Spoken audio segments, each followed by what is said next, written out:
So, I was at work, and one of the greatest songs of all time came on. Call Me by Steve Conte. I think that is how you say his name. I really couldn't tell you for sure. A song from the Cowboy Bebop soundtrack. It had me reminiscing on the show as a whole, and time that went into it to make something special. Not just a cash grab.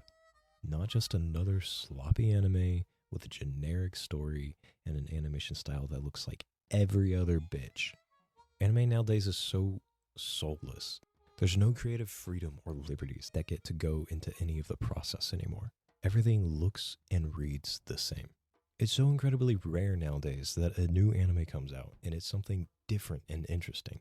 A unique style with unique and actually interesting characters and story. Pick 10 anime you find recommended on any site or YouTube channel nowadays, and it's just going to be the same slop you've seen 100 times at this point. No one has the guts to try something stylistic or narratively different anymore. It is so rare that we see that. I'm not saying outright that it does not happen, but it's 1 in a million at this point. Look at this tweet I found recently. This pretty much summarizes the point of this entire video. Cowboy Bebop was from a time where creativity was rewarded. Being a little bit out there to do something different was encouraged. It gets attention and intrigue, something captivating in all areas of its making. Unlike many shows today, Cowboy Bebop has style.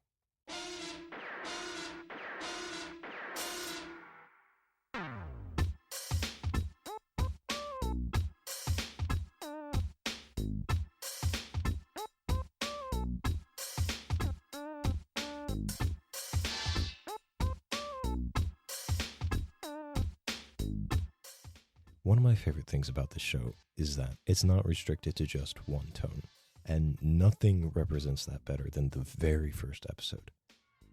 Everyone knows Cowboy Bebop is a show that is considered to be a fun, goofy watch. So going into it, you'd expect it to be super lighthearted all the time. But they want you to take this story seriously, and knowing the general vibes of the show being a bit goofy and fun, they need a way to convey their intentions so that you understand it. So what better execution than the very first scene being a complete tonal shift from what you expect? It's somber and gritty. Our carefree, easygoing protagonist is cast in a dark alleyway in the pouring rain. We don't even get to fully see his face. Then we get flashes of a fight that's just gone down, and with the rose that's fallen in this puddle, everything feels heavy. Then the show gives us what it does best and presents us with the most banging, over-the-top 007 kind of opening that could just not be more perfect for this show. For one, it's unique, but you cannot tell me any other kind of opening would work. Like, can you imagine your average J-rock or pop song over a montage of overly dramatic shots for the opening of this show? Absolutely not. And the fact that it's not that is a testament that this team knew what they were making. There was a clear, cohesive direction for this show. If even one thing was different and in any way similar to your generic anime, it just would not work. Now, of course, this also is a thing of the times. Anime looked very different back then, and there wasn't as much of a generic anime story back then. You know, because people actually had creativity. People actually had originality. That doesn't exist today. That's not even sort of a thing today, unless you go by indie artists for pretty much anything. But just overall, from animation to music choices, the world building, how characters are written, there's just nothing like it. And it all flows together so well to create one of the most artistic masterpieces of creative freedom. And I am throwing that word around loosely. There may not have been any freedom at all. I mean, this was back in the day, Corpo Japan. But compared to what we see now, there's a lot of animes, good and bad, pretty and not, that don't have that much detail when it comes to the texture of everything. Most shows look drab and samey. Everything can kind of blur together and be generally boring to look at. Cowboy Bebop's art style has so much life to it. Things are constantly passing in the background that would usually be no more than a few shades of color, but instead they have full intricate details and lighting. Just totally an unnecessary amount of time and care to make each shot look incredible and interesting to look at compared to the industry standard. They don't need any of this. There isn't more of a reason than they just genuinely cared about the show that they were making. There's lingering shots adjacent to the story with nothing technically important in sight for extended periods of screen time to convey atmosphere and emotion to the situation at hand. This anime is a wallpaper generator. I mean, the fucking fridge floating through space is strangely one of the most beautiful shots I've ever seen. It genuinely, it made me feel something. And it's not just the image itself, but the color, the glimmers of light, the texture of everything. The fact that even though it's all drawn images, it somehow looks like it was shot on film. The easiest way I can describe this show is a cinematic masterpiece. Each shot has so much meaning and emotional depth. It's so beautiful. And then we move on to character design. Every single person in the show has a different vibe, a different look to them, a whole different feel that just makes it feel like an actual cast of characters, like a real group of individuals, just different people who may not even relate to each other in any sort of way. They have nothing in common. They're just people. That allows you to get more attached to the characters and be more invested in their stories, which is very important for the show. I also love all of their clothing designs. Like okay, so you know how you can look at anything and you know how it would feel to lick it? That's essentially what they did with the character design. Like, you can look at their clothing and their metallic body parts and you can just tell. It doesn't look like just boring shades of color splashed here and there, and you can maybe guess based off the style what the fabric would be. Everybody knows what Faye's clothes feel like, and that's all by like the way they shade it with lighting and color. Jet's arm looks so good. One of the best mechanical arms I've ever seen in anime, at least. Like, it looks authentic, for lack of better word. And who doesn't want to cosplay Spike? The man's got it on, bro. But one of my favorite things about Cowboy Bebop is the entire retro-futuristic aesthetic to space travel. I love it. I love it. It's my favorite fucking thing. God, this show is so tactile. My God. And that is my favorite style of sci-fi. Retro tech fused with impossibly futuristic technology that may never be physically possible ever. Alien is one of my favorite examples of this, and Cowboy Bebop's style constantly gives me the same vibes. And I would love to talk more about the alien side of things, but that will have to wait for a future video. That should happen eventually, one day maybe. I don't know. I have a lot written for that already, but who knows?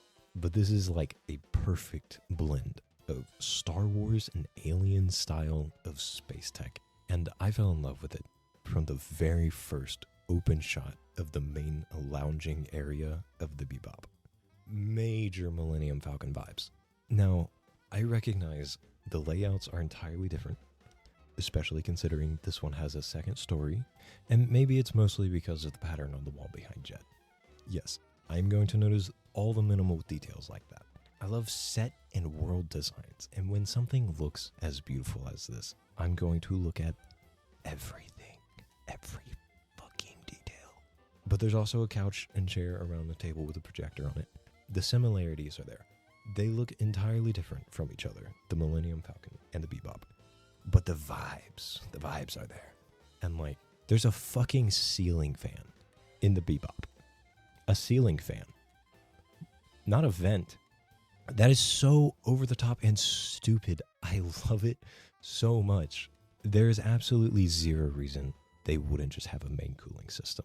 There could easily just be some lousy vents in the ceiling. Like, the artist did not have to go through all that work to make a ceiling fan.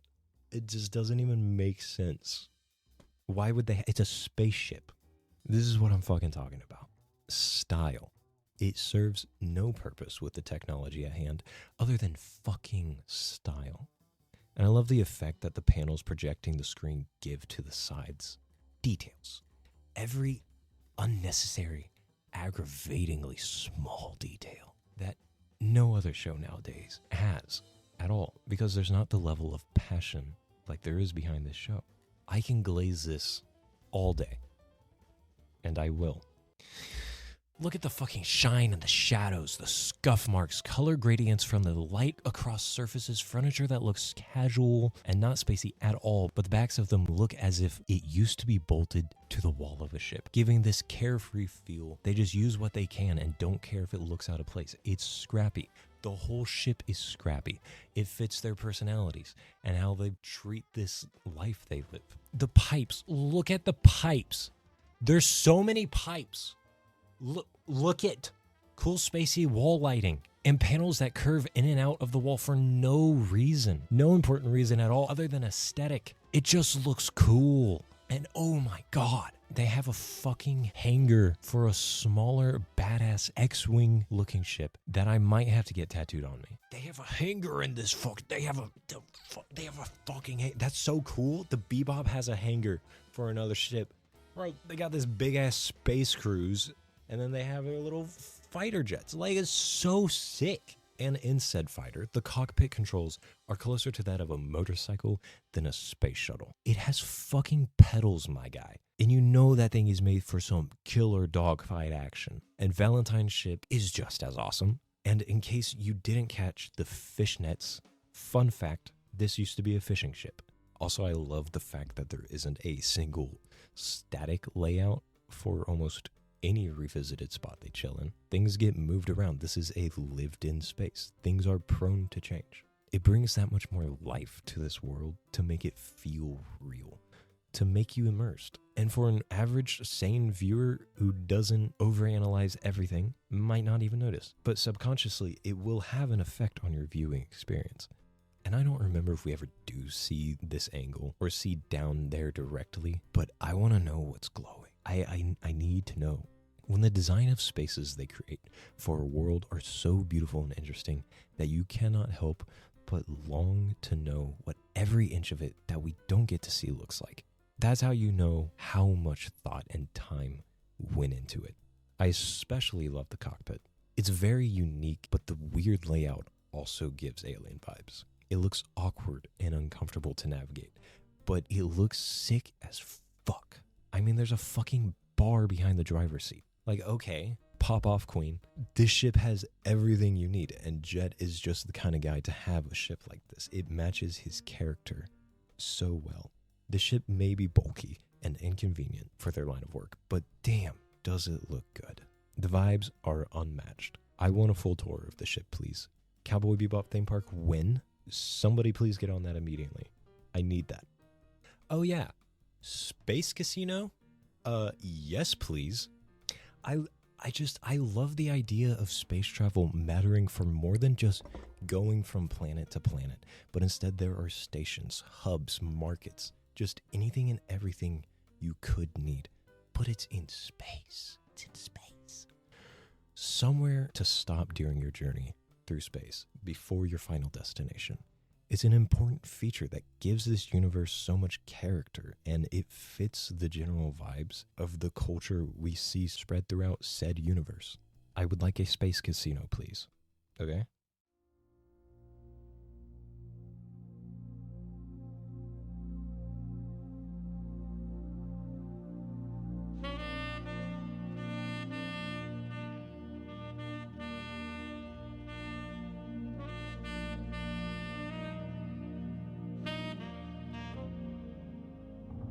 Now, obviously, we have to talk about the music. The Bebop soundtrack is iconic. It's not exclusive to the anime world. Pretty much anywhere you go on the internet, you're bound to hear some piece of music from the show. And I highly, highly doubt you don't recognize this tune.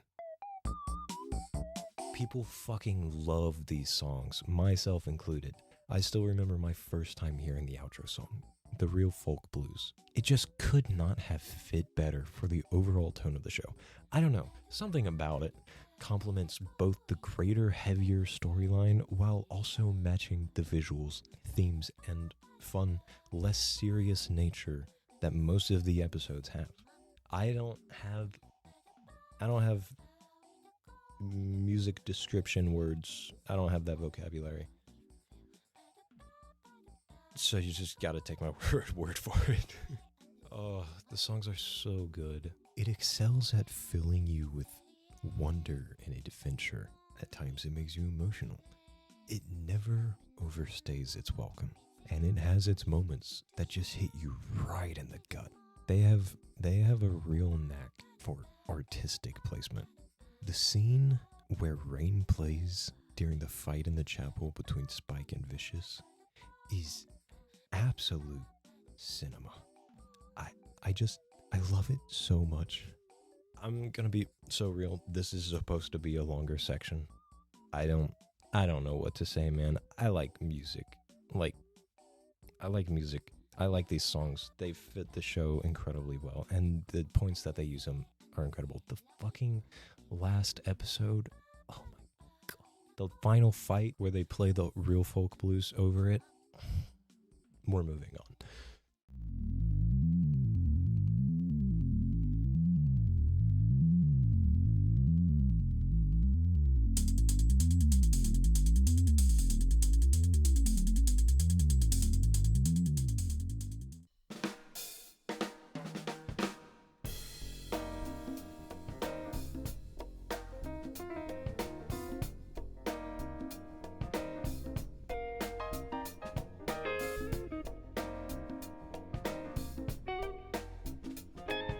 Cowboy Bebop was something I was honestly adverse to for a long time. A lot of people hype things up to the point it's annoying. Let me tell you why I never wanted to watch Breaking Bad. You're fucking annoying. Oh my lord. And the memes are everywhere, which is just honestly obnoxious. Still to this, I find some of them funny, but because I've seen the show now, but it's obnoxious. Calm down. I also typically don't agree with the general public's opinion on medias. The way I had heard the show talked about made it sound overly rambunctious and annoying, just something way too over the top for my liking. And it is rambunctious, it is over the top sometimes, but that's a major part of the charm. I was so wrong to think it was an annoying mess of wacky, exaggerated animations with obnoxious characters, but that's how I had felt it had been advertised to me. I never had any real basis to go off of. If I had to describe it in a way that does no service for the show, but would make it palatable for someone unfamiliar with it, I'd say think of a Western. Now put it in space and have it written in Japan. That would grab my attention. But to really describe it, in my opinion, will take so much longer because there is no simple explanation to give you a proper understanding of what this show is. Cowboy Bebop is one of those shows that is made for rewatchability. If you've watched it through once, start to finish, anytime you want to watch it again, you can really just hop in at any moment. I love this. Some of my favorite shows are like this. For example, Adventure Time. Like Cowboy Bebop, there's a clear-cut story, start to finish, that we follow through consistently. But there are also a lot of, I don't want to say filler episodes because that's a disservice to the quality of the show, but technically, yes, they are filler episodes. But when I think filler episodes, I think of shows like The Mandalorian. The whole thing is centered around one idea, and they never deviate from that idea for the majority of the show, save for one or two episodes that have absolutely nothing to do with even a single moment of the entire show up to this point. It doesn't fit and it doesn't make sense. There's literally no need for it. It's like they have a story and a set amount of episodes they are required to meet, but they don't have enough material to meet that. So they just make some boring, sloppy episodes to fill in the gap. That is not what Cowboy Bebop filler episodes are. Do they deviate from the main plot? Yeah, totally. But so does the rest of the show. This is a fun adventure following a crew of misfits that don't fit in anywhere and get into all sorts of shenanigans. They do most things on a whim. They are directionless for the most part. And we're just along for the ride. The episodes that veer off are still in line with our characters and the flow of their unordinary lives. It's a fun adventure, but with a serious tale to tell.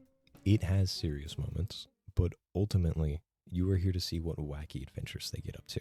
And it doesn't leave you hanging on the story and abruptly go into an unrelated episode. There's always a conclusion to a moment, allowing it to flow into something different without throwing something in the middle that doesn't fit. It keeps you invested and it keeps it fun. So I don't think it's fair to call them filler episodes, because while they may not be entirely relevant to the bigger picture, it is still relevant to our characters' journeys. With that said, there is actually one filler episode it's a filler episode, but it's entirely forgivable because it makes so much sense for this show with the absurdity of the episode, and it's just an absolute experience of an episode. Also, yeah, it doesn't just cut into the middle of some important moment and just leave you hanging on the entire show for no fucking reason. So it's great. I am, of course, talking about the absolute fever dream of an episode, Toys in the Attic. I'm pretty sure this is a reference to Alien, and I'm also just realizing I have a very noisy candle, and I hope you haven't heard it the entire fucking video. I'm gonna blow it out now. This episode, dude, I fucking love this episode. I fucking love this episode. I mean, first of all, it starts off like this, which clearly a nod to Alien. Plus, whoa, major tonal shift. This fills me with some sort of dread. The reason I would call this like a really filler episode is because it matches that vibe that a lot of other shows do, where they're in a lull, they have nothing to do, they're literally just bored waiting for bounties to come through on their ship. Like, they are doing nothing. This is a nothing burger of an episode. It's so weird though. It it works because it's so weird. It's great. For whatever reason, Jet goes up to the attic. I don't know exactly why, but there's a fridge up here, and that's weird. And then he gets bit by something, but it wasn't even in the fridge. Wait, what's the whole thing with the fridge this whole time? I think that's explained at the end of the episode. I don't remember. We'll get to that. So Jet's been bit, and it's like poisoned him. So they're trying to figure out what it is, while this thing is also kind of stalking them around the ship.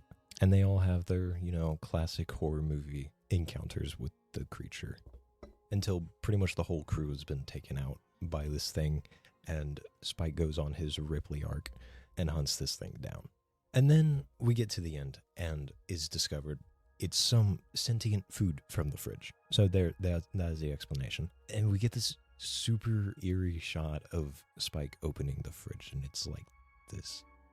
The whole rest of the episode is this out-of-body, otherworldly experience that's just so bizarre.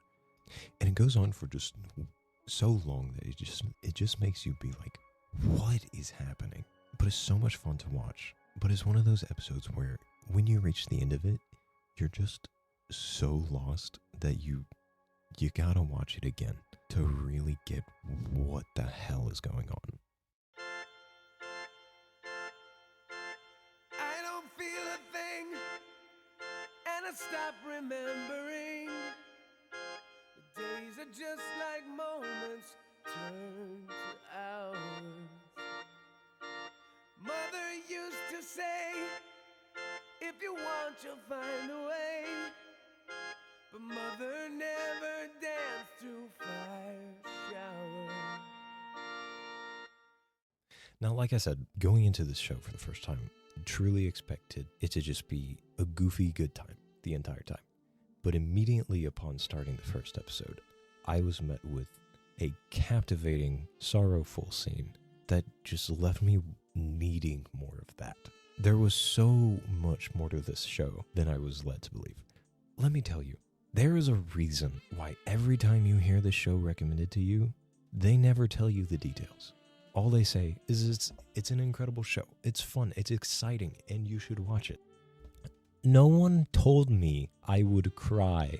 And I gotta say, the serious episodes, the ones that get really gritty and into Spike's story, are my favorite ones. They're so captivating, and it's, like I said, it's a complete tonal shift to the rest of the show, and it's very my style.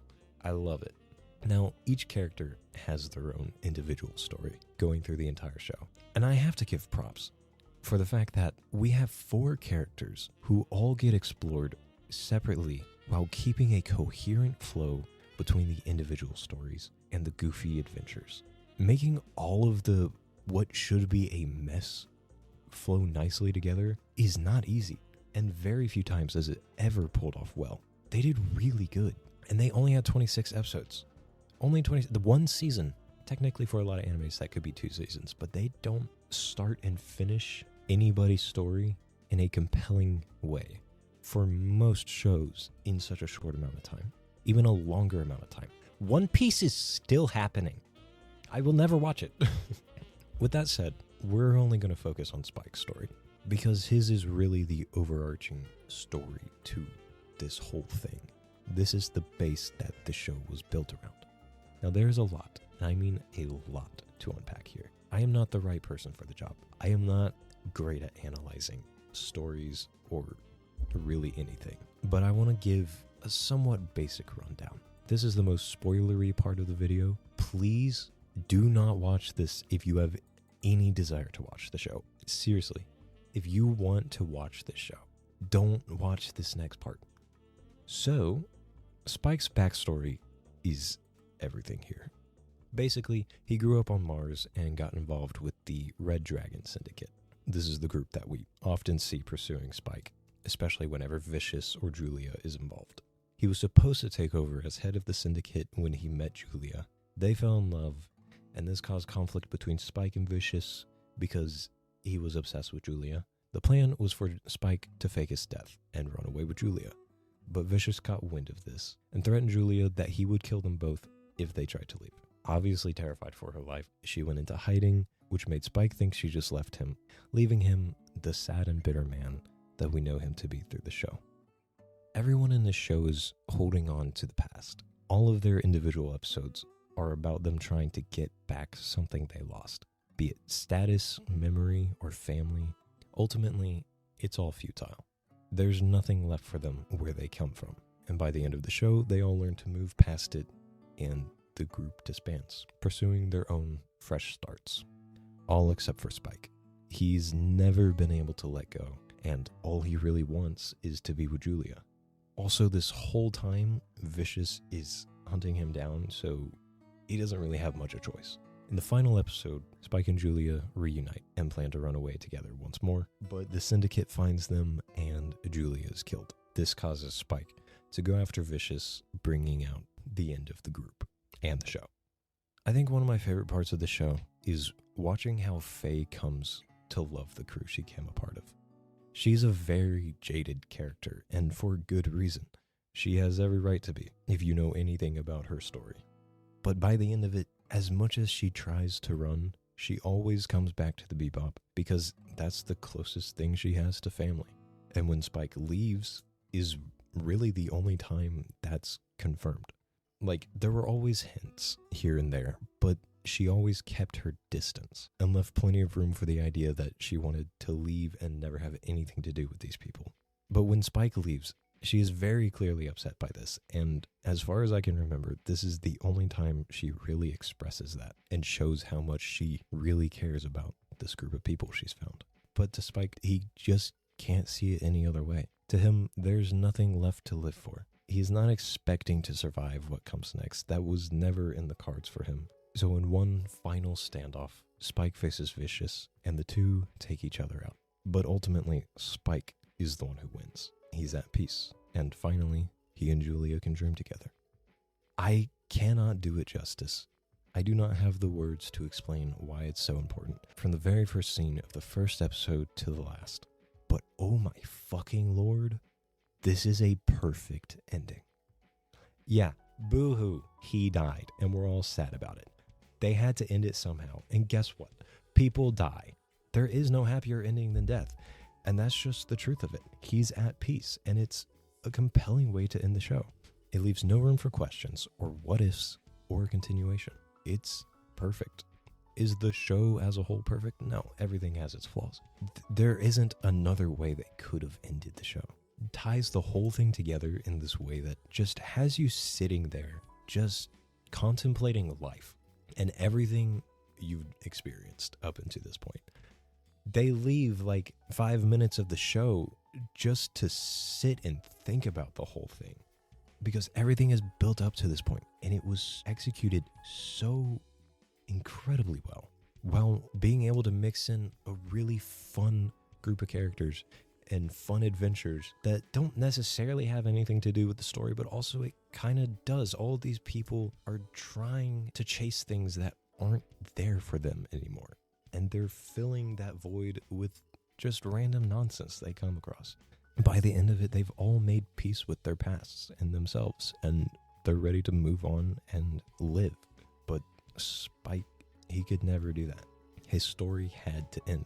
The reason it works is because, like I said, they all have this individuality to them. They all feel like very fleshed out, different characters. All of their arcs make sense for who they are. It wasn't some lousy writing that just made him give up on life. That had nothing to do with it. This was years and years of torment, just longing for peace. And he could not see any other way to get it. Once Julia's dead, I mean, there was nothing left for him. And I was not expecting that kind of depth for this show at all.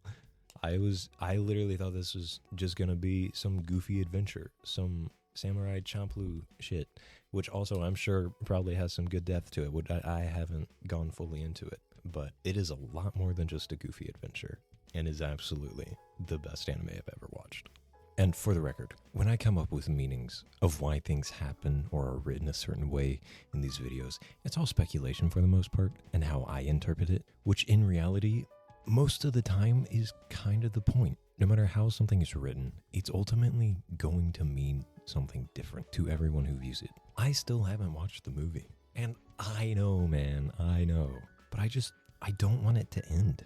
The fact that it's set before the finale of the series makes it that much harder to watch.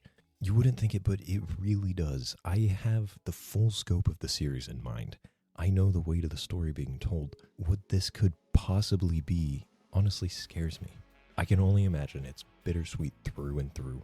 I'm scared it's going to feel the same as when you look back at videos and pictures from way back when. A reminder of what you had that felt so great, and not knowing if you're ever going to feel that way again. The past always has unfinished business, and you're going to carry that weight.